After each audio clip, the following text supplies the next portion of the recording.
بسم اللہ الرحمن الرحیم۔ ناظرین، وی لاگ نمبر 384 اور 7ویں قسط ہے۔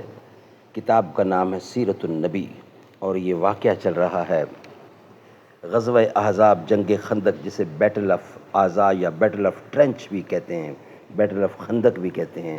ناظرین، صفحہ نمبر ہے 417۔ آغاز کر رہے ہیں اس کا بقیہ حصے کا جو ہم آپ کے سامنے پہلے رکھ چکے تھے۔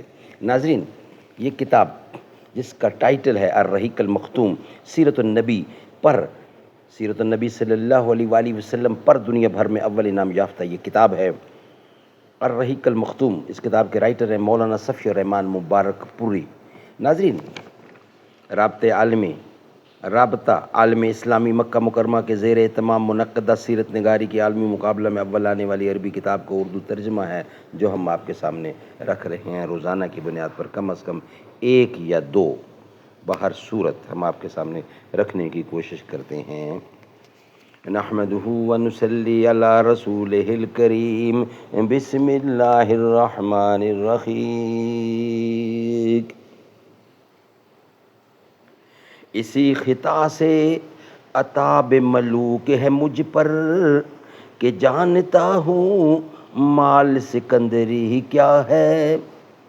اٹھو میری دنیا کے غریبوں کو جگا دو، کاخ عمرہ کے در و دیوار ہلا دو۔ مرید سادہ تو رو رو کے ہو گیا تائب، خدا کرے کہ ملے شیخ کو بھی یہ توفیق۔ بقیہ حصہ غزوہ خندق۔ اسی تیر اندازی کے دوران حضرت سعد بن معاذ رضی اللہ عنہ کو بھی ایک تیر لگا جس سے ان کے بازو کی رگ کٹ گئی۔ انہیں جان بن ارقہ نامی ایک قریشی مشرک کا تیر لگا تھا۔ حضرت سعد نے زخمی ہونے کے بعد دعا کی کہ اے اللہ، تو جانتا ہے کہ جس قوم نے تیرے رسول کی تکذیب کی اور انہیں نکال باہر کیا، ان سے تیری راہ میں جہاد کرنا مجھے جس قدر محبوب ہے اتنا کسی اور قوم سے نہیں۔ اے اللہ، میں سمجھتا ہوں کہ اب تو نے ہماری اور ان کی جنگ کو آخری مرحلے تک پہنچا دیا ہے، پس اگر قریش کی جنگ کچھ باقی رہ گئی ہو تو مجھے ان کے لیے باقی رکھ کہ میں ان سے تیری راہ میں جہاد کروں، اور اگر تو نے لڑائی ختم کر دی ہے تو اسی زخم کو جاری کر کے اسے میری موت کا سبب بنا دے۔ سبحان اللہ، سبحان اللہ۔ ان کی اس دعا کا آخری ٹکڑا یہ تھا کہ لیکن مجھے موت نہ دے یہاں تک کہ بنو قریظہ کے معاملے میں میری آنکھوں کو ٹھنڈک حاصل ہو جائے۔ سبحان اللہ۔ بہرکیف ایک طرف مسلمان محاذ جنگ پر ان مشکلات سے دوچار تھے تو دوسری طرف سازش اور دسیسہ کاری کے سانپ اپنے بلوں میں حرکت کر رہے تھے اور اس کوشش میں تھے کہ مسلمانوں کے جسم میں اپنا زہر اتار دیں۔ چنانچہ بنو نذیر کا مجرم اکبر ہوئی بن اخطب بنو قریظہ کے دیار میں آیا اور ان کے سردار کعب بن اسد کرزی کے پاس حاضر ہوا۔ یہ کعب بن اسد وہی شخص ہے جو بنو قریظہ کی طرف سے عہد و پیمان کرنے کا مجاز و مختار تھا اور جس نے رسول اللہ صلی اللہ علیہ وسلم سے یہ معاہدہ کیا تھا کہ جنگ کے موقع پر آپ کی مدد کرے گا، جیسا کہ پچھلے صفحات میں گزر چکا ہے۔ ہوئی نے آ کر اس کے دروازے پر دستک دی تو اس نے دروازہ اندر سے بند کر لیا، مگر ہوئی اس سے ایسی باتیں کرتا رہا کہ آخرکار اس نے دروازہ کھول ہی دیا۔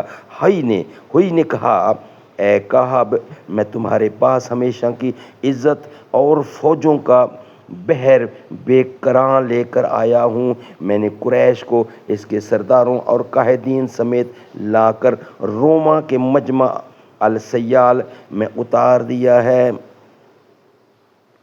اور بنو غطفان کو ان کے قائدین اور سرداروں سمیت احد کے پاس ظلم نقمی میں خیمہ زن کر دیا ہے۔